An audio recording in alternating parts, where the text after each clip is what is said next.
Shall we close our eyes for a moment and pray? Heavenly Father, we come into your presence with humble hearts. Lord Jesus, I surrender myself and all those who are listening to me into your loving hands.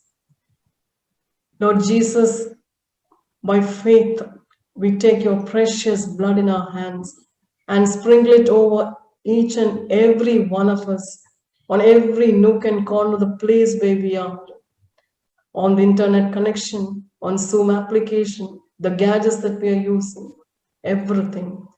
Lord, let your presence come and fill us, my Lord. Every word that I speak, let it be filled with your Holy Spirit. Holy Spirit, take complete control over this session. Mother Mary, intercede for us. Saint Joseph, Saint Anne, pray for us. Holy Spirit, take complete control over this session. We make this prayer in Jesus' name. Amen. Amen. Praise the Lord. Praise the Hail Lord. Mary, full of grace, the Lord is with you. Blessed are you among women, and blessed is the fruit of thy womb, Jesus. Holy Mary, Mother of God, pray pray for for us us sinners sinners, now and at the hour of and our our death. death. Amen. Praise the Lord. Hallelujah.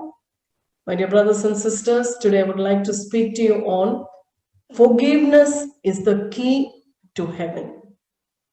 All of us are aware of the fact that we have to forgive others. If we do not forgive others, we will not receive forgiveness. It is very important in our spiritual life. We are all very much aware of it. But still, it is very difficult to put into practice. Now, what is the reason why we are not able to put it into practice, even though we know it is very important? It is just because we are not serious about our eternity. We have taken it for granted what Jesus has done on the cross for us. We are not aware of the consequences that unforgiveness brings to us. The greatness and the goodness that accompany us when we forgive is something which we are not able to understand. That can be the only reason why we are not able to forgive. My dear brothers and sisters, today, let us go through the scriptures on forgiveness, as well as let us meditate on what Jesus has done on the cross and on the four last things, which is very important for every child of God, so that we will be able to live the life that pleases God. And all of us, we all desire to be in eternity, to be with Jesus in eternity. But if we need, or if we want to be with Jesus for eternity, definitely we have to forgive one another. Amen. Praise the Lord. Now, Matthew chapter 18, verse 22 tells us, then Peter came to Jesus and asked, Lord, if my brother keeps on sinning against me, how many times do I have to forgive him? 7 times. No, not 7 times, answered Jesus, but 70 times 7. Now, we're very familiar with this verse, and we know for sure Jesus does not want us to forgive 490 times or 77 times or 7 times. It is just that he was trying to convey the message that all of us are supposed to forgive others whenever anyone hurts us or whenever anyone does anything wrong to us. We are expected to forgive 24/7. That is what Jesus was trying to convey that to us. And we know it is very important, but we take it for granted, all these things. My dear brothers and sisters, it is high time for us to understand the importance and put it into practice, the forgiveness. Hallelujah. Praise the Lord. It is an unavoidable thing in our day-to-day life. And God allows situations in our life for us to forgive others. We might think why people are behaving like this to us, why people are doing that in office or at home. It is simply because God is allowing that. Nothing happens in our life without God's knowledge. Whatever happens, it is with God's knowledge. And God has permitted it. And that is the reason why it is happening. Now, Jesus is allowing such situations because he's opening ways for us to receive God's forgiveness. We know all of us, we commit sin. Even a righteous man commits sin 7 times a day. That is what the Word of God teaches us. If so, how many times do we commit sin? Either in our thoughts, in our words, in our deeds. And God wants to forgive us.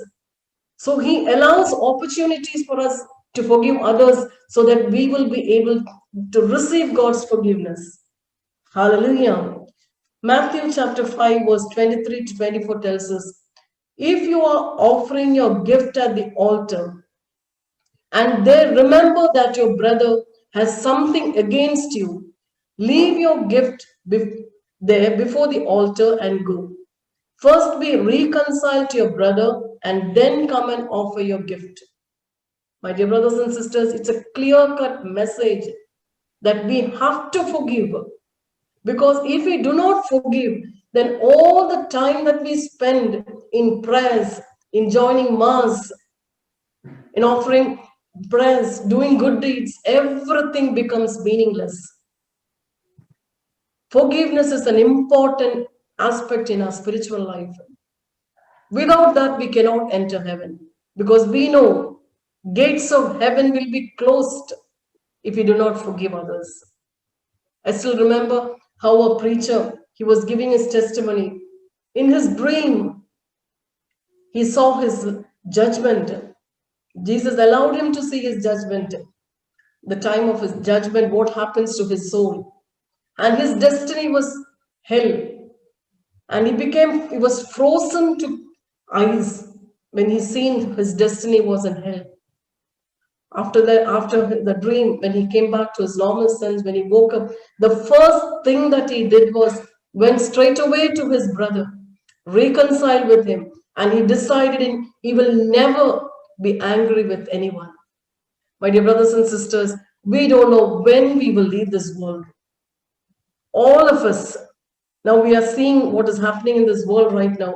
Olden days, we hardly hear youngsters dying. If at all, 1 or 2 here and there with a heart attack or a bike accident, very rarely we hear.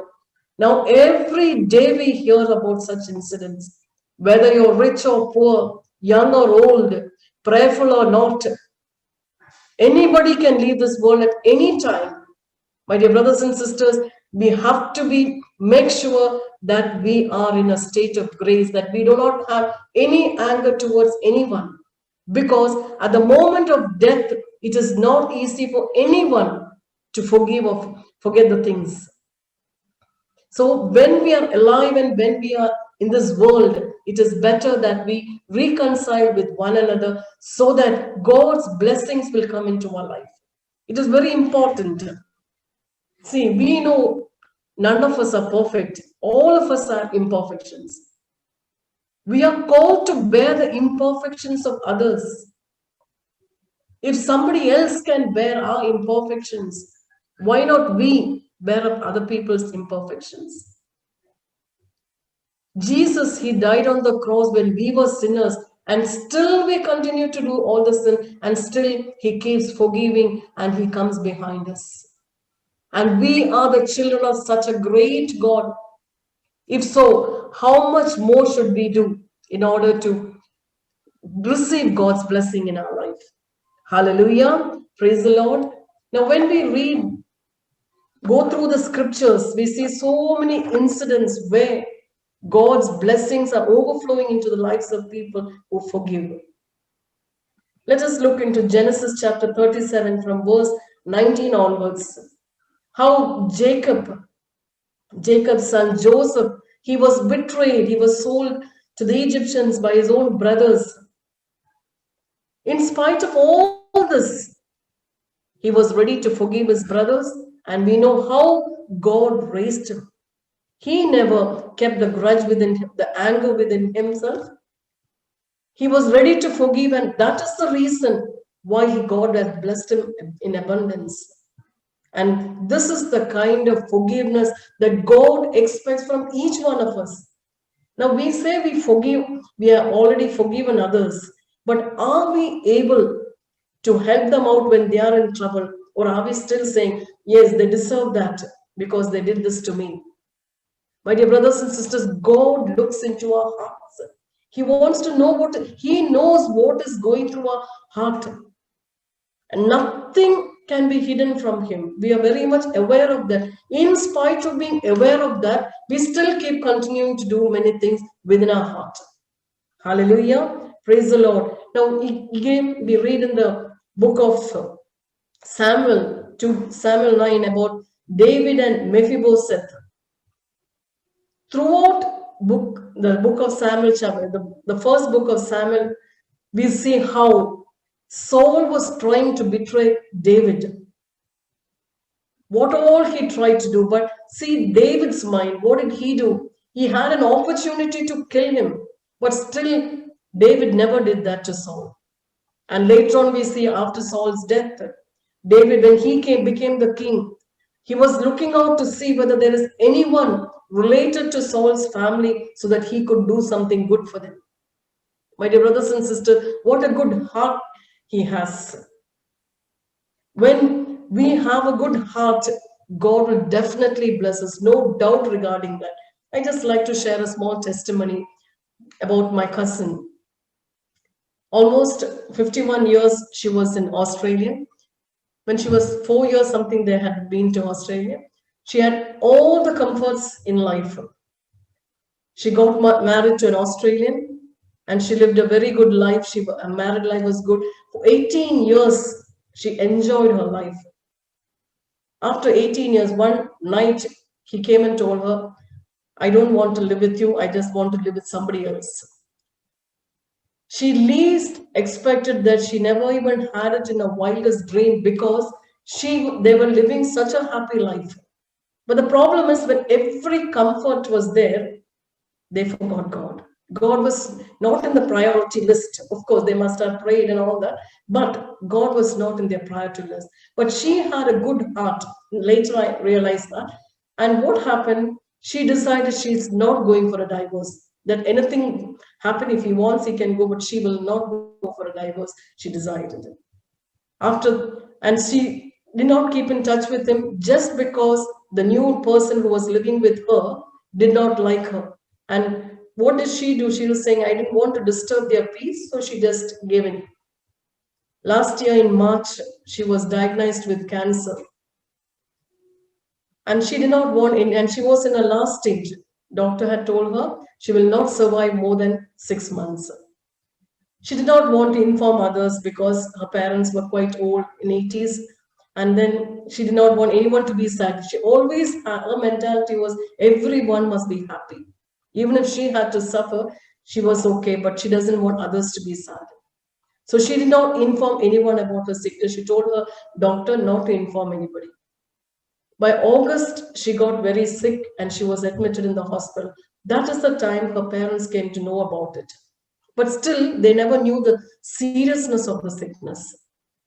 So the uncle had called me to pray about it. So uncle also had a cancer in history and he was completely cured. So that was in their mind and they never took it that seriously because she never revealed it to them. It went on. So uncle had asked me to come pray over her. So I just called her. When we were praying, I had a feeling she's not going to live for long. So must prepare her for eternity. It kept on haunting my mind that I should prepare her soul for eternity. Anyway, every Fridays I made it a point to call her and speak to her about Jesus, about Bible and all those things, all the miracles that is happening around and how to get closer with Jesus and about heaven, about hell and all those things. Of course, basically they must have learned, but the real thing was not very much aware about it. She was not aware about all these things. Every Fridays I kept calling. She was very interested and eager to know and to learn more about the Bible and all those things. Finally, 2 weeks before Easter, usually I told you earlier, I call her only on Fridays. I had a prompting to call her just like that in the morning itself. So when I called her, she was actually so breathless. I thought she was going to pass away. So I didn't know what to do. I told her, anyway, I'll just keep praying over the phone. try your best to go to the hospital. So she says she's trying to call her brother to take her to the hospital. And I didn't know what exactly to pray, but I thought I've heard it's always good to say the Divine Mercy Rosary when you're passing away. So I started saying the Divine Mercy Rosary. She just kept her headphones on and she was listening. That is over. After that, I said the Way of the Cross, the chaplet for the precious blood, whatever I knew at that moment, I started praying. After some time, she became okay. And she said, again, I will go tomorrow. Now I'm okay, I'm not going. It went on like that. But I knew I have to, if unless we sit and pray with her, she may not be able to pray that much. So every day, anywhere I am praying, I thought I will just keep her connected so that she will also receive that prayer. It went on like that. 2 days before her death, while I was praying, I just seen Jesus standing next to her. Sorry, the previous day, I seen Jesus standing next to her with an angel also. So by the time she was becoming bad to worse situations are going, when we pray, she will be okay. Again, she'll go to the worst stage, went on like that. So one day when I was praying, when I seen Jesus and the angel, I knew that Jesus has come to take her. So I asked her whether you can see Jesus, but she was already coming into a coma stage. So the parents kept the phone on her ears and she was listening to the prayer. That was just 5 or 10 minutes prayer. But when I asked her, did you see Jesus or can you see Jesus? She just turned her face and she told me, I can feel. And she closed her eyes. So next day morning when she woke up, she told her parents last night she was transported to another place where she was she was rejoicing. And she doesn't know how to express her joy, what she went through at that time. And she met her grandmother, and the grandmother told her, here there is no, it's such a beautiful place. It's so good, and so on. And also the grandmother asked her to tell your parents not to worry and that you're coming here. And this is the thing that she conveyed to her parents in the morning. As soon as she woke up, she told her parents, this is what I said. So you all don't worry. I'm going to a very happy place where I have no sufferings. And after saying this, she took the father's hand, kept on her chest. And in a moment's time, the hand she just became loose and her eyes was closed. Father thought that she slept. But the nurses were observing her that as soon as it happened, the nurses came and told she passed away. My dear brothers and sisters, what a beautiful death she was able to receive. And that very evening, while usually I don't listen to that particular preacher, I was listening to a talk about a priest who was a Catholic priest from the US who discusses about the death experiences and what he has scientifically studied about it, as well as he has seen the lives of many people. And when he was talking, I was able to hear that he was telling like this, people who are well prepared before death, they have a peaceful death, and 1 out of millions or billions get the opportunity to be transported to the place where they are going. And Jesus or Mother Mary or an angel or somebody from their family will tell them that they're going to pass away this morning or night, whichever time they're passing away, and they will tell the person to tell their parents or whoever is close to them to not to worry. I was so shocked and surprised to hear that because she was so blessed to receive that. It is just because she was well prepared and all the pain that she was going through. 2 days before her death, she showed me her stomach, which is filled with red marks, her thighs, her legs. So I was asking her why you never even complained about a word about that. Because she was having cancer in her stomach. Every now and then, the doctors used to remove the water from her stomach. She has never complained. And I used to tell her, whenever you're suffering, I'm sure when you have cancer, there will be pain. Offer that pain along with the merits of Jesus Christ, passion, death, crucifixion, and glorification, so that it will turn out for your conversion, for your soul to be in heaven, also for the souls in purgatory, for the conversion of other people, especially for her own husband, because at the end, he is her husband in the eyes of the Lord. And this girl, very faithfully, she used to do this. In fact, I was thinking, Lord, you gave me that opportunity to pray for a living saint. She had a very good heart, ready to forgive others. And I'm sure that was the only reason that God gave her this opportunity to pray with her and for her to reach heaven. She never complained about her problems and never had anything against God or against anybody, and always a soft corner for the poor and the downtrodden. My dear brothers and sisters, if and she was ready to forgive everyone, she had no unforgiveness within her. If we do not have unforgiveness within us, that means we are filled with divine love. When we are filled with divine love, we can love anyone and everyone. Because God is love, and if His love is within us, we will be able to love others. And if we love others, we will not have any anger, we will not find fault with that person, we will not see their shortcomings. Everything we will find good in others. Hallelujah. My dear brothers and sisters, we need to make our hearts filled with the divine love. We need to pray for that. Every moment of our life is precious. Because anytime we can leave, once we leave this world, we can do absolutely nothing about it. So we have to forgive one another. Hallelujah. Praise the Lord. Here Jesus himself teaches us in John chapter 8 about how he forgave Mary Magdalene, the prostitute who was caught in adultery. Now, why Jesus is showing all this to us? He's showing us that we need to forgive others. However difficult it is, we are expected to forgive others. Let it be anything. Now, in the prodigal son, the parable of prodigal son, we see in Luke chapter 15, 11 to 32, we read. All of us have heard about it. We know. Now, what exactly happens here? The prodigal son, he decides to go back to his father. And this prodigal son, he didn't want to be like a son, like a servant. He decided to go back to be a servant in the house. So he humbled himself. We are also expected to humble ourselves before others. And we know how the father welcomed him. My dear brothers and sisters, when we forgive others, God forgives our sins. And when we are being forgiven, what exactly happens?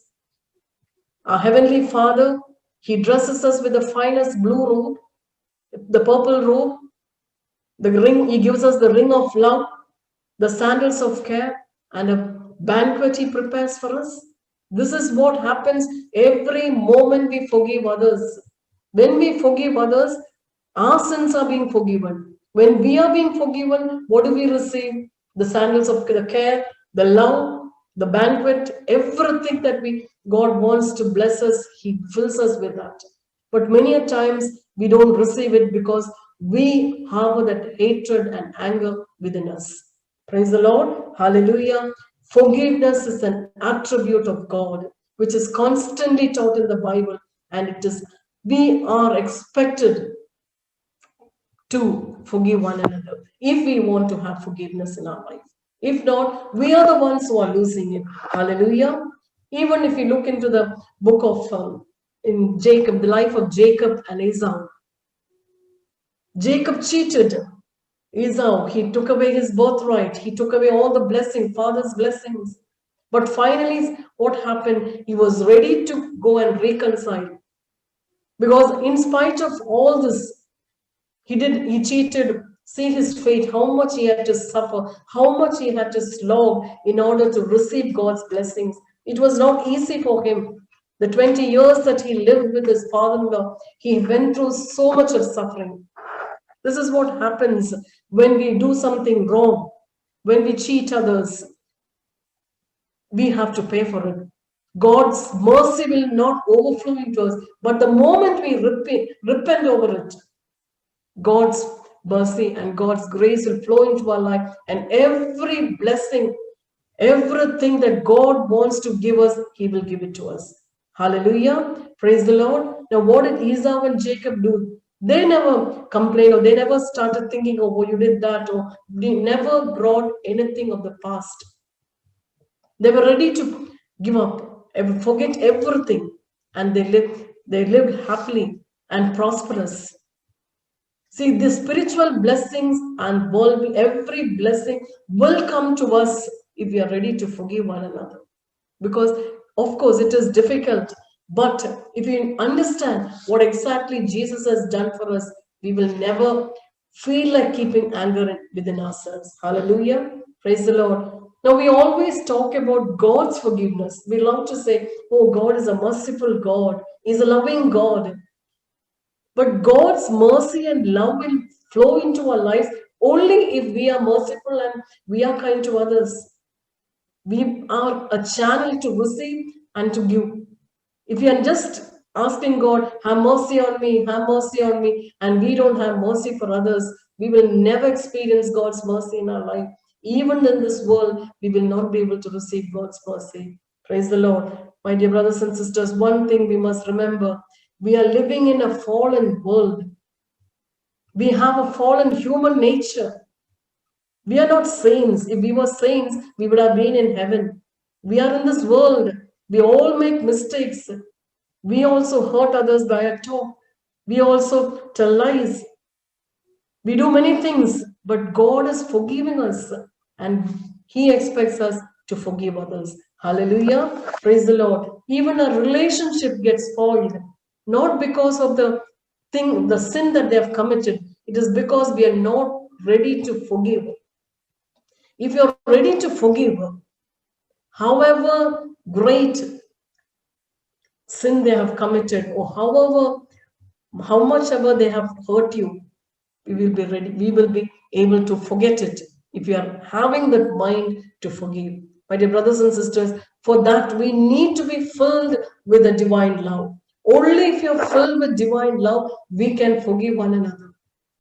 My dear brothers and sisters, when we forgive others, we are experiencing the love of God. We are reflecting God's image, Jesus, the image, because each one of us is called to imitate Jesus Christ, to be the ambassadors of Jesus Christ. So when we forgive, what are we actually doing? We are not saying that what they did was right. We are actually telling God is our judge. Vengeance belongs to God. We are not the ones to judge. So when we forgive others, we are proclaiming to the world that God is our judge. We are not given the authority to judge another person. My dear brothers and sisters, to be honest, if only we understand the privilege of forgiving one another, what God has kept in store for us, the greatness, the goodness, what God has kept for us, we will never keep anger. We will wait for opportunities to forgive others. Hallelujah. Praise the Lord. And above all, the stronghold that Satan has on us will be broken if we forgive others. But if we are keeping any anger within us, Satan will start creeping into our life. Every little thing he will start causing problems in our life. So when we forgive, we are the ones who are able to receive God's grace and God's love. We are experiencing it and we are showing it to the world because we are called to imitate Christ. We are ambassadors of Christ. We say that we are ambassadors of Christ. But are we proclaiming or are we imitating Jesus Christ? The way to imitate Jesus Christ, to forgive one another, to love one another. If you're filled with love, we will be able to forgive another. Hallelujah. Praise the Lord. And we know we are opening our door to receive God's forgiveness. We have read it in the parable about the unforgiving servant. How he was, because he did not forgive the person who owed him a very small amount. He was put inside the jail and he had to remain there till he could pay the last penny. The same thing, my dear brothers and sisters, if we do not forgive, we will not be able to, I'm sure none of us can pay for our sins. Jesus has done that for us, but we can experience it when we forgive another person. Hallelujah. So what we have to do is, we have to first meditate on the scriptures once in a way. We keep reminding ourselves the importance of forgiveness. Then meditate on what Jesus has done for us on the cross. What Jesus said, we know how he offered himself as a sacrificial lamb for the salvation of mankind. The one who gave up all his godly possessions. He came into this world just because he wanted to save us from our sins. It is because of his abundant love that today you and I can at least dream of being in heaven for eternity. He suffered so much. He suffered sorrowfully for the love of mankind. And in his great anguish, he sweated blood in the Garden of Gethsemane. He allowed his body to be tied and scourged at the pillar just to save us. His sacred head was crowned with thorns. The temple of divine wisdom was beaten by reckless sinners with iron rods in order to bring peace in this world. My dear brothers and sisters, he carried the weight of our sin on the cross just because he loved us. He wants us. He cannot be without us. He's madly in love with each and every one of us. So he was ready to suffer anything. He had no complaints. He was not at all worried. He only wanted us to be with him for eternity. My dear brothers and sisters, we need to meditate on the passions. Only then we will be able to forgive one another. Also, we have to meditate on death, hell, judgment, heaven. This will help us to forgive one another and to live the life that pleases God. Now, all of us are very much aware of what happens at the moment of death. Many of us, I'm sure, because we are all in Zara ministry, we know the details. But just to refresh our minds, we'll just go through some of the few points. The moment of death, what happens? Body and soul get separated. We know that. Body knows it will become the flesh or the worm, for the food for the worms, whereas the soul doesn't know where it is going. That is why there is a great pain at the moment of separation. When the body and soul separates, the soul undergoes tremendous pain because it doesn't know where it is going, whether it is to heaven or to hell or purgatory, wherever it is. Even at that moment, the souls are ready to go to the purgatory. At least if you get a chance to be in purgatory, that would be good, because they know once they can be in heaven. Hallelujah. Praise the Lord. And we know at the moment of death, the Satan will bring all our sins in front of us to make us fall into despair, because he knows he doesn't have much time. The moment we leave this world, then there is no point in doing good or thinking good or bad, whatever it is. So that is the time he brings all our sins in front. Now, since we are speaking about forgiveness, let us just focus on that alone. If we have cherished hatred towards anybody, the time when we are alive, and if we have not forgiven, the Satan brings that person in front of our eyes, and he will show all the things that the person has done against us. And we become so angry and irritated that at that moment, we can never forgive anyone. That is why it is all Jesus tells us we have to forgive. Only when we are alive, we can forgive others. My dear brothers and sisters, we cannot forgive others at the moment of our death. And death, we know, we do not know when we will be leaving this world. Any moment, any time, any one of us can leave this world. But if we have not forgiven, definitely, my dear brothers and sisters, we will not be able to enter heaven, because it is an important aspect. That is why Jesus keeps on telling you, forgive one another. He taught us the worst, how much he suffered on the cross. And in spite of that, in the last moment, Jesus told, forgive them, they do not know what they're doing. Why did he teach us at that moment? Because he knows. And even none of us have had such situations in our life. But if we are not ready to forgive, my dear brothers and sisters, our destiny will be hell, because we cannot pay the price for our sins. Jesus has forgiven all our sins. He has taken everything on the cross, no doubt. But if you and I must experience that in our life, we have to forgive others. Only then can we experience that. Or else don't think that when it's about to die, we can forgive. No, we will not be able to do at that time. That time is a great anguish The time you cannot expect anything good, because at least olden days, people, they were there around you to pray and to help us out, because that moment the person who's dying cannot pray on himself. So what happened? There is somebody to pray for him. But nowadays, how many people are having people around them to pray for them? So it is better for us to, when we are alive itself, to forgive one another and to pray for each other. Hallelujah. Praise the Lord. I remember, Saint Vincent had written about a young man. He dreamt that in his dream, he was at the judgment seat. At that moment, seeing the judgment itself, all his hair that was black turned into white.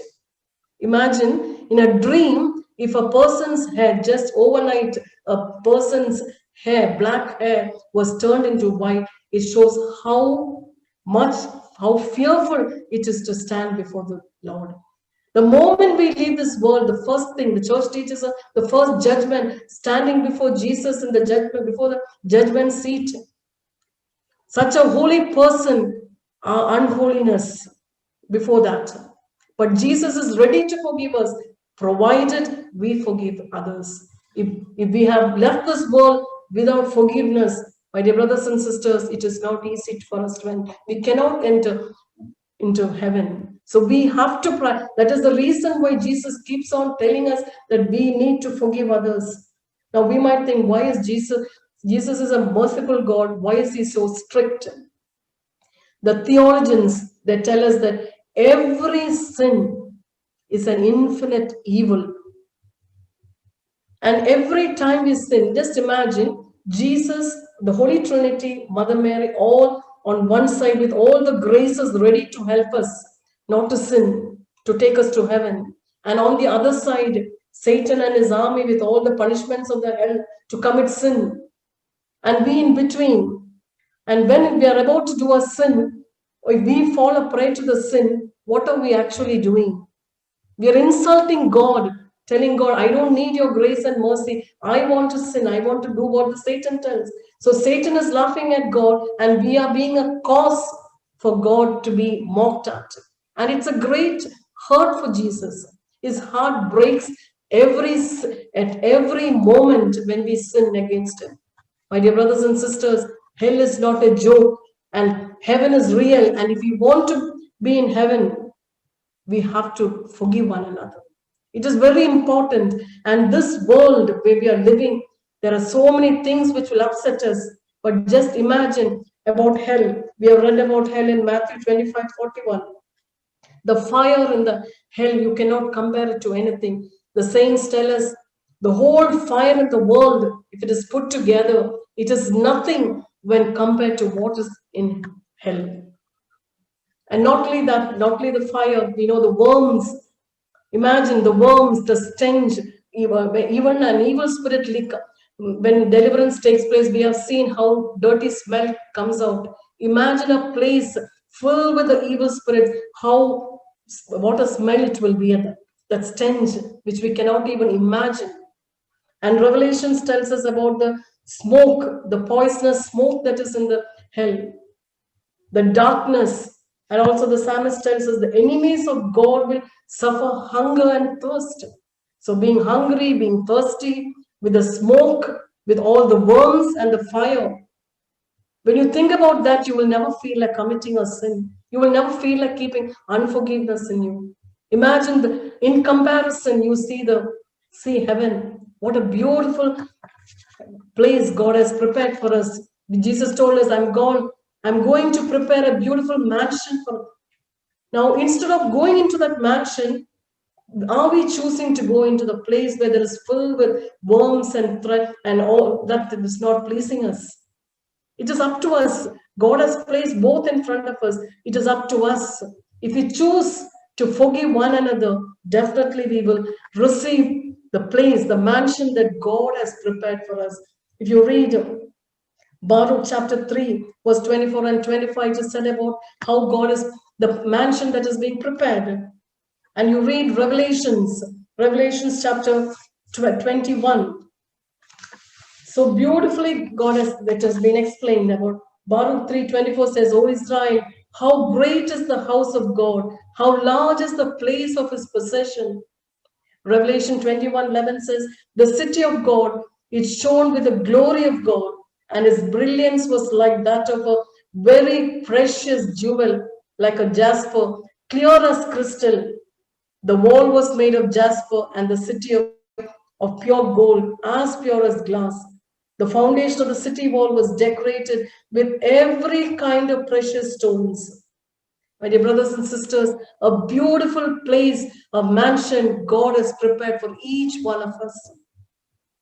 But if we know nothing impure can enter heaven, we cannot enter heaven with our sins.